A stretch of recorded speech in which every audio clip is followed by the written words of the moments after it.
Well, good day, everyone. And I am filling in for Dr. Hank. My name is Ryan Shea. It's good to be here today. And we're going to keep the engine rolling here. As I was talking to Craig at the beginning, makes me think of a familiar friend that we have on Gaia. His name is Bruce Lipton. And one of the things that Bruce Lipton talks a lot about is the subconscious mind, and so does Dr. Hank. But one of the things that he talks about on the subconscious mind is that 95% of everything that we do is controlled by our subconscious mind. 5% is our conscious mind. And when I thought of that engine, what it reminds me of is this picture of the subconscious mind is like a steam engine or a whatever locomotive engine coming down the railroad track, and that's the subconscious mind. And the conscious mind is like one of those little pump rails that you would get on, like that you could see back in the olden days. And that's the conscious mind, and the subconscious and the conscious meets. And who do you think is going to win that battle? The subconscious mind is always going to win that battle. So little tidbit there. If you want to watch someone really interesting, look up Bruce Lipton. He's great. Happy election day to everybody. It's the election. I've got one thing to say about the election. And I don't know where people are at or where they're thinking, but I believe that there is one power. That one is God. And may you find him now, because ultimately that's the power. And really, ultimately, that power is within us as well. It's within our subconscious mind, and wants us to, have, hold on one second here. The subconscious, can everyone, let's see, I gotcha. I had to mute everyone. I was getting some background there. So the subconscious mind, I forget what I was talking about, got distracted, sorry. Here's what I want to do. And I want to read this prayer. It's called the Prosperity Prayer. And if you guys want this, I'm more than happy to share it. But to kick us off here, the Prosperity Prayer. Dear God, I surrender my financial affairs and money concerns to your divine care and love. I ask that you remove my worries, anxieties, and fears about money and replace them with faith. I pray to know that abundance and prosperity are my true state of being. I have only to look to nature to see proof of the abundance you provide. Help me to be grateful for all that I now have in my life, and to be willing and able to learn to manage my finances wisely, and to seek help where needed. And finally, I ask you to help me understand my purpose in life, and to act on that purpose with courage and strength by doing work I love. Please help me use my skills and knowledge to be of service in the world. Thank you, higher power, for helping me realize thy will, not mine, be done. Amen. So that's a prosperity prayer. I stumbled across that recently and really liked it. And so if you guys want a copy of that, you can reach out to me. To get started here, I think many here in the DFW area realize this and have known this for a while, but we have a 2-month inventory here in DFW. It's really like the lowest inventory we've ever had in the market. So basically what that means is, on average, homes stay on the market for a couple of months before they sell. So just to give this perspective, generally at the 6-month mark, that's where the buyer and seller market is like even Steven. If it starts to move above that 6-month mark, it definitely moves into a buyer's market. So if it's 7, 8, 9 months inventory, that's a buyer's market. If it's below that 6 months, it's a seller's market generally. So having said that, I just want to share a couple of things that are kind of making this a little different. And even though this is a seller's market, and one of the ways that that's becoming a little bit different is that interest rates are so low. We're at all-time historic lows at 2.8% for buyers right now on interest rates. And there's a bunch of different programs as well, not only with those low interest rates, where a lot of lenders are offering 0% down programs with no PMI. So if you want more information on that, you can contact me, but there's a lot of variables that are creating a really great opportunity for buyers and also a really great opportunity for sellers.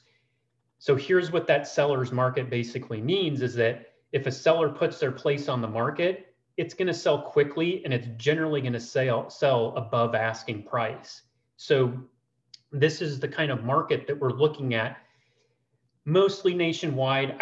And look, I will say this, even in the DFW area, it's relative to the neighborhoods.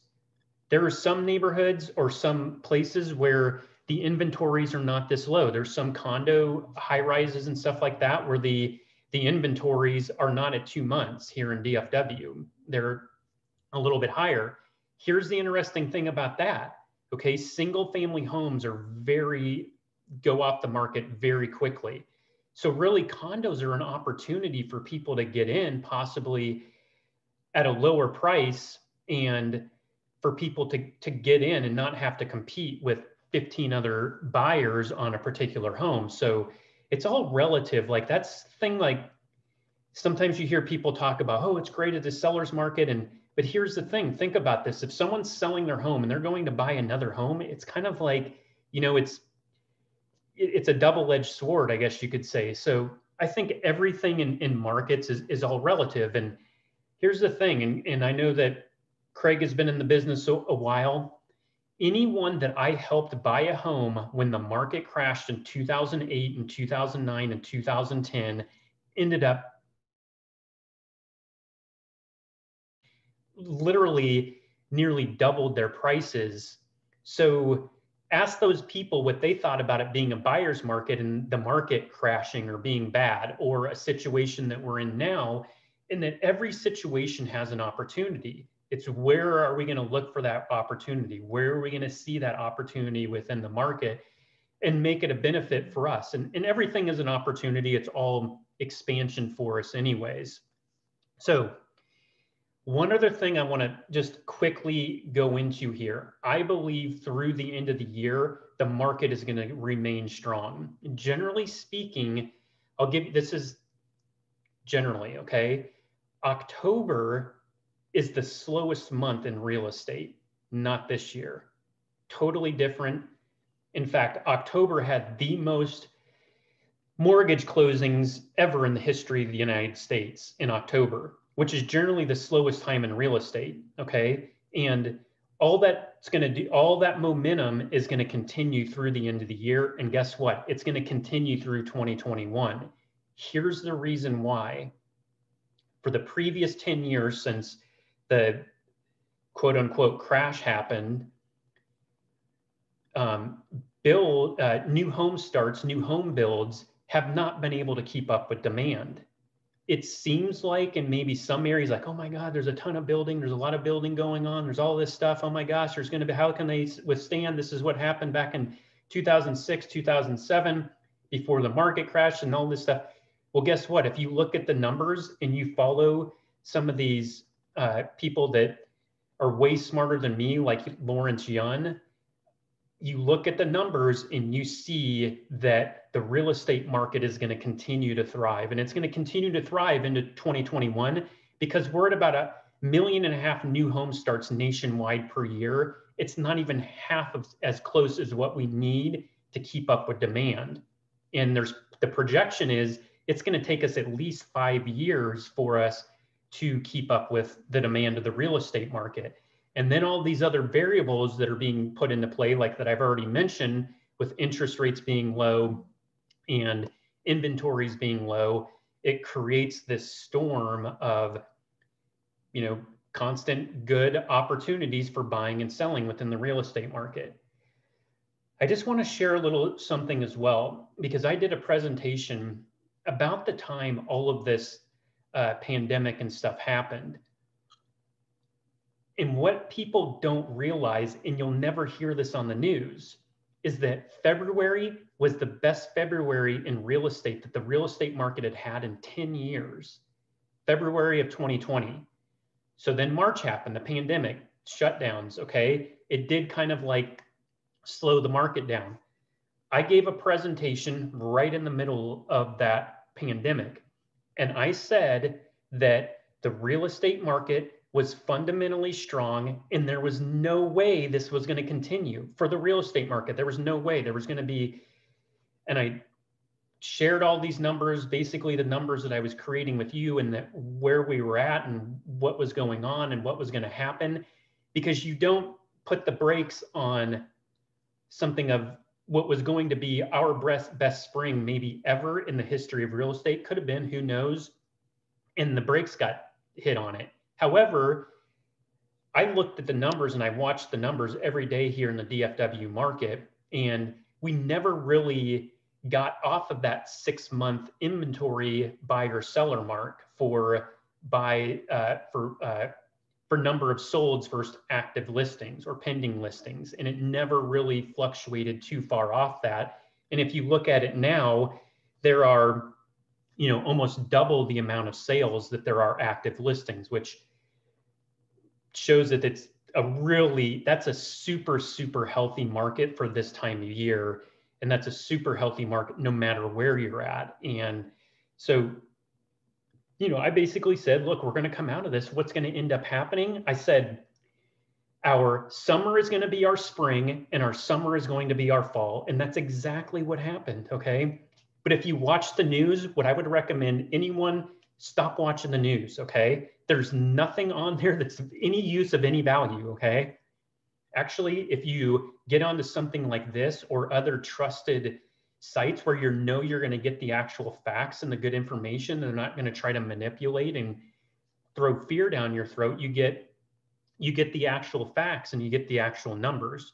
So this is good news, right? This is great news for all of us in the real estate market, all of us that are realtors and real estate agents. Like, that's what the projections are for the next year and a half, not half, but because we're basically in the fourth quarter here. So let's see here. Along with those new home starts this year, building is up 43%.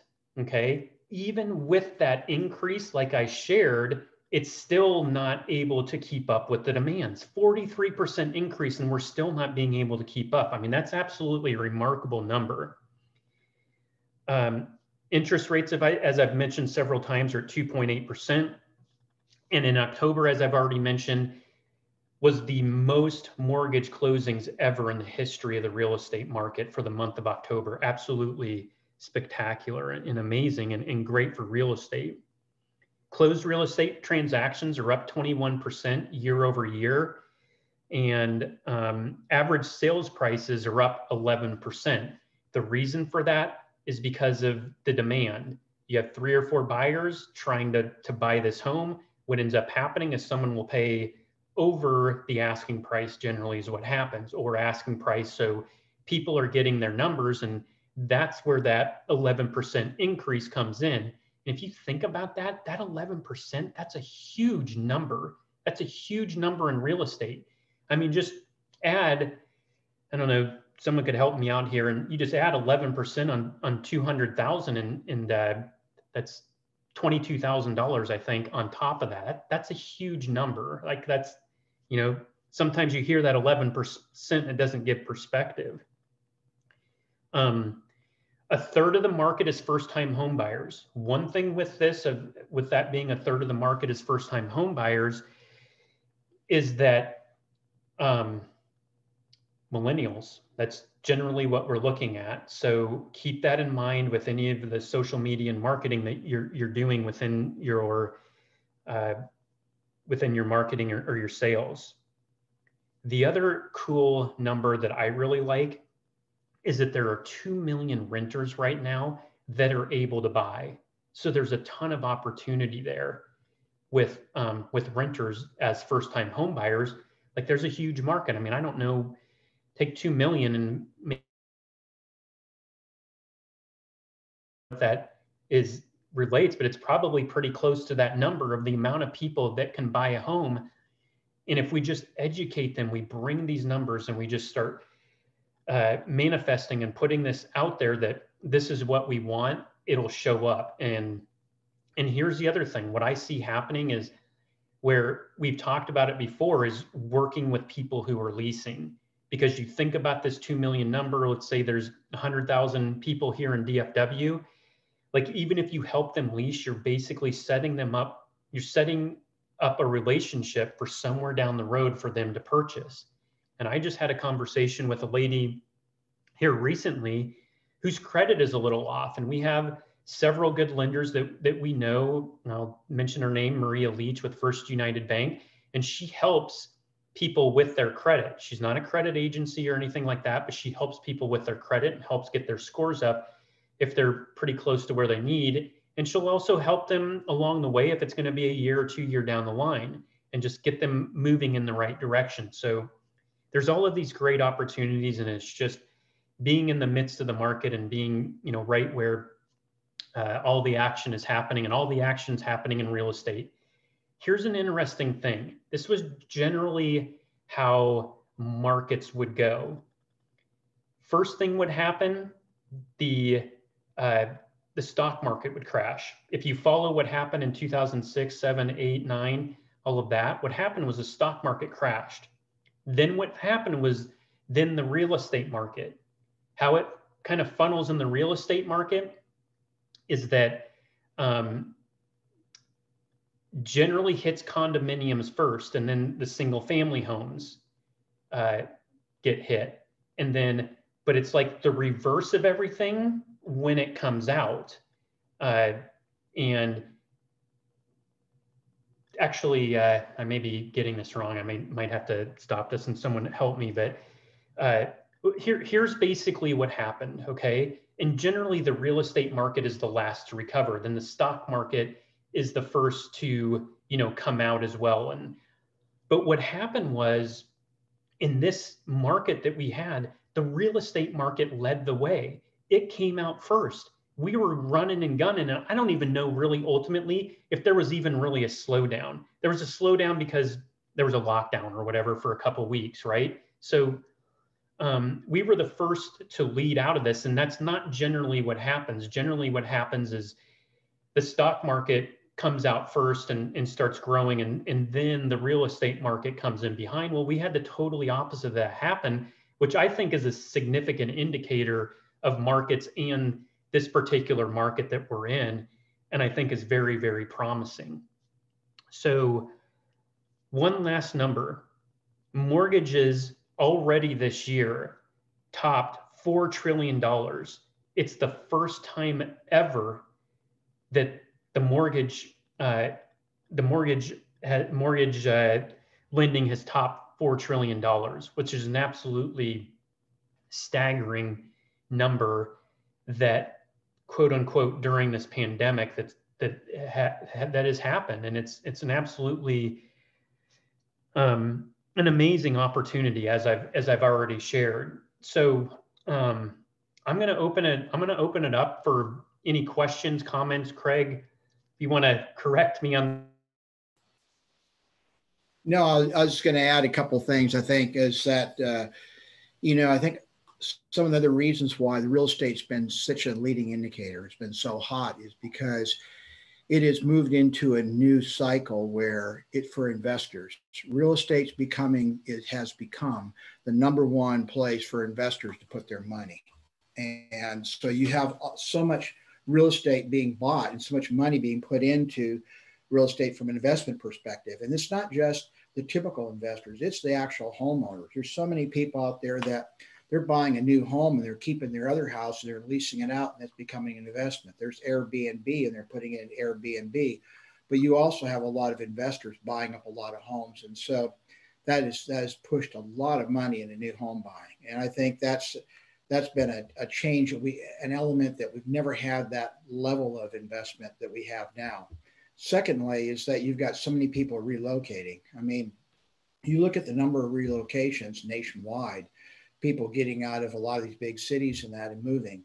And that's driving, a lot of new home sales. And yeah, their homes are selling, plus that transaction of them buying a house, them selling a house, right, has really led to the growth in that area too. So there's a couple of things that I think that are have made a big change in the impact and the dynamics of the market right now. Yeah, those are really good points.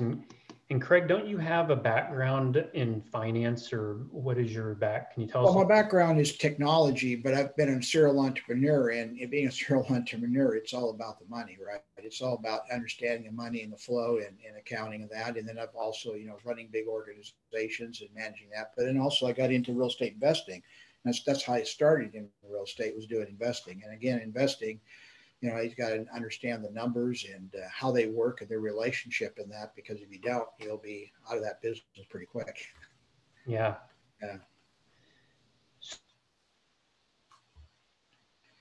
With pricing, and is it something where, what are you seeing there on numbers wise for investors? Is because it's happening, like you said, people are investing in real estate, and I think the other point you said was a good point, or people are buying second homes, but not only they're buying second homes, they're buying them in places where they can go on vacation, where they're not going to be hampered by whatever the media or something says. They can go and have a good time. But what are you seeing on the numbers on the investment side?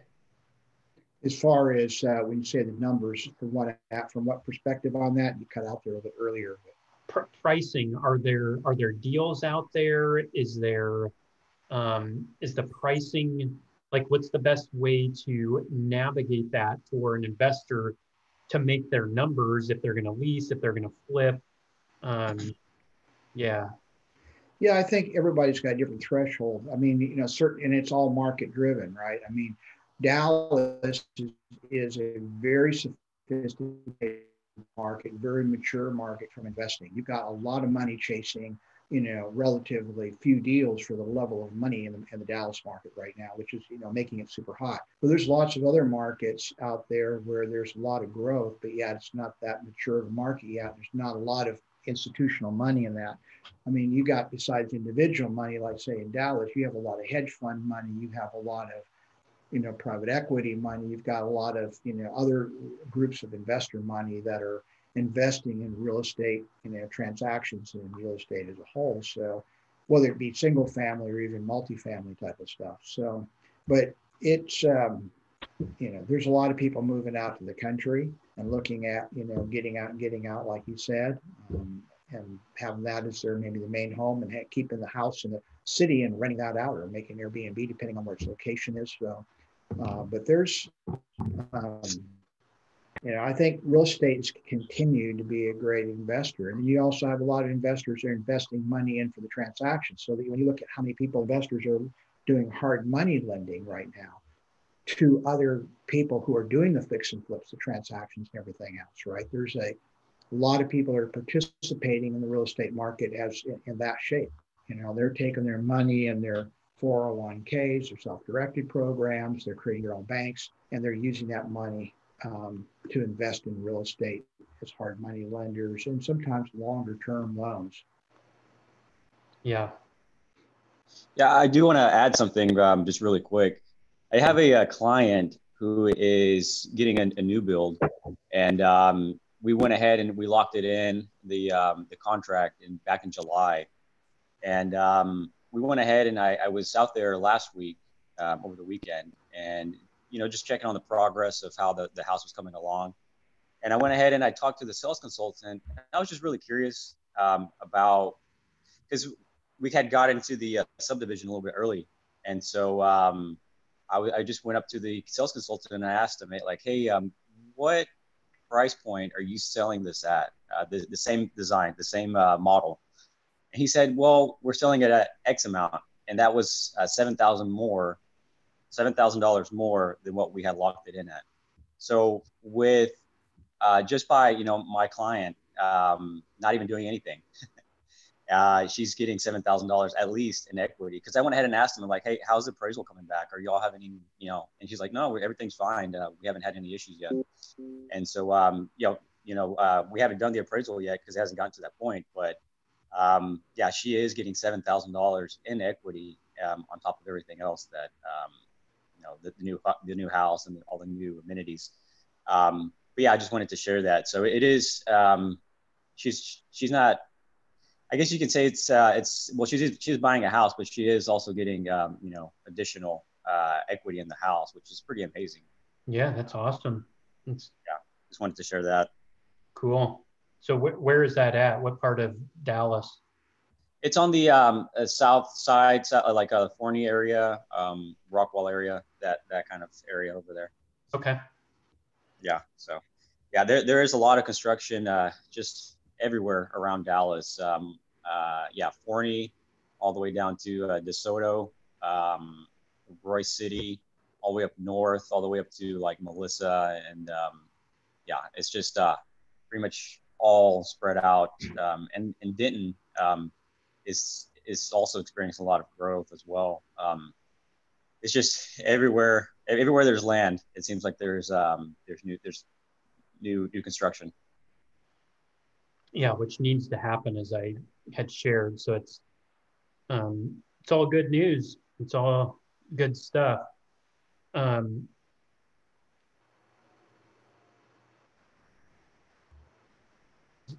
If we, I just, along with that prosperity prayer, I meant to do a meditation. And if you guys would like to, let's just do a quick meditation to maybe, I don't know, manifest more buyers, sellers into our life, but let's just calm for a second, just close our eyes, get into a comfortable position, and just do some breathing. Just take 3 deep breaths.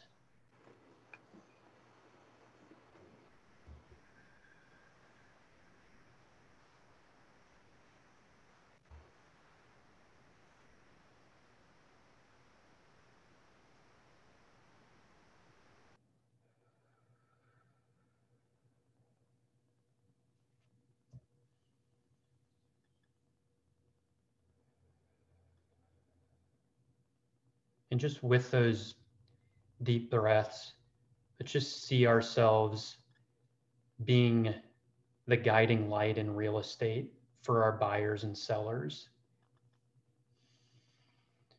Take 3 more deep breaths.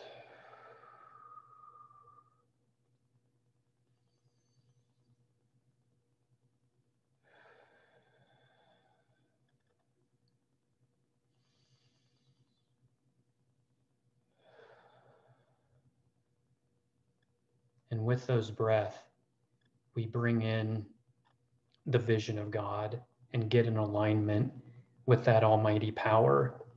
And with that almighty power, it gives us the strength and energy to go out and to do God's bidding. And take 3 more breaths.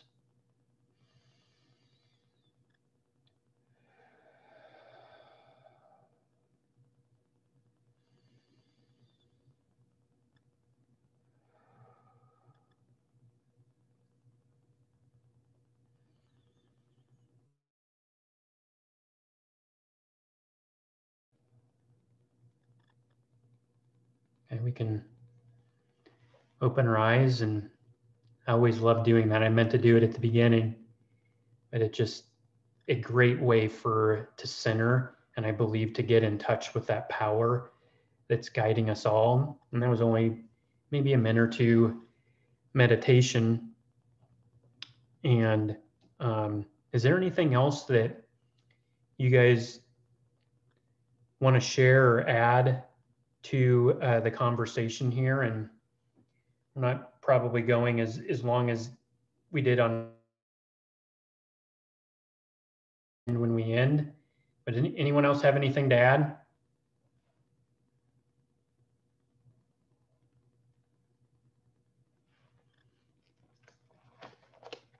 All right, well, Craig, you gonna say something?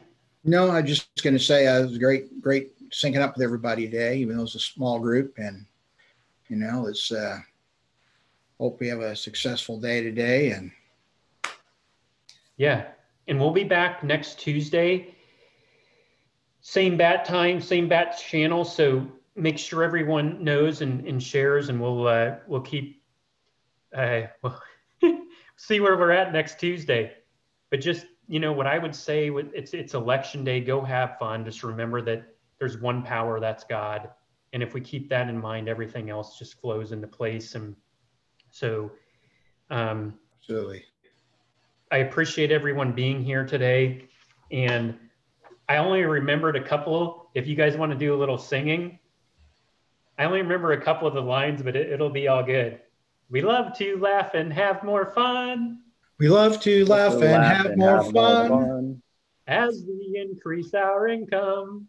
As we increase our income. We love to feel our vibration rise. We love to feel our vibration rise. As more and more. And I think I froze up. Last part. The last one we do is moolah, moolah, moolah. Moolah, moolah, moolah. All right, guys. I appreciate everyone coming on, and have an awesome day. Go out there, have some fun, and sell some homes. Absolutely. You too. Thanks. Bye. You're welcome.